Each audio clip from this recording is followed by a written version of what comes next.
Hi all, ഞങ്ങൾ കാസർഗോഡ് ജില്ലയിലെ മണ്ഡപം AP സ്കൂളിലെ കുട്ടികൾ. ഞാൻ ആൽഫിയ. ഞാൻ ശ്രീലക്ഷ്മി. ശാസ്ത്രീയമായ ഉപയോഗം, നിർമ്മാണം, നിലനിർത്തൽ ഇവയെല്ലാം ഉൾക്കൊള്ളുന്ന ശാസ്ത്രലോകം. 2024-25 അധ്യയന വർഷത്തിൽ ഞങ്ങൾ ശാസ്ത്ര വിദ്യാർത്ഥികൾ ലഭിച്ച വിലപ്പെട്ട പ്രാധാന്യം ഏറെയുള്ള ഒരു അവസരം സിം എന്ന സയൻസ് ഇന്നവേഷൻ മാരത്തോൺ.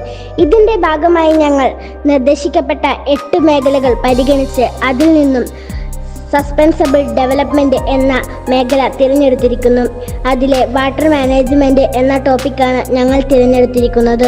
കാർഷിക വൃത്തിയിൽ ഏർപ്പെടുന്ന ഒട്ടേറെ ആളുകൾ താമസിക്കുന്ന ഞങ്ങളുടെ മലയോര ഗ്രാമത്തിന് പ്രയോജനമാകും വിധം ജലസംരക്ഷണം മുന്നിൽ കണ്ട് കണ്ടെത്തിയ ഒരാശയമാണ് അവതരിപ്പിക്കുന്നത്.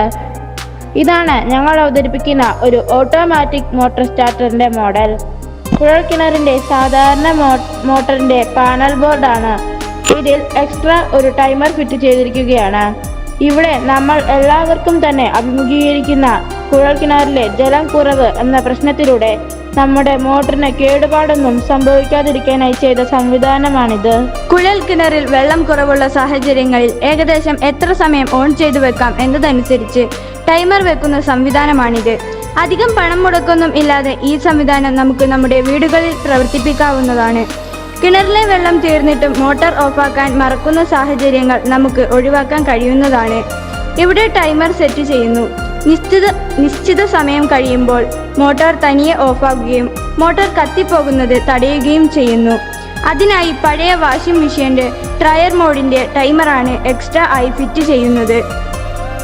ടൈമർ സെറ്റ് ചെയ്താൽ സാധാരണ പോലെ മോട്ടോർ ഓൺ ചെയ്താൽ മതിയാകും.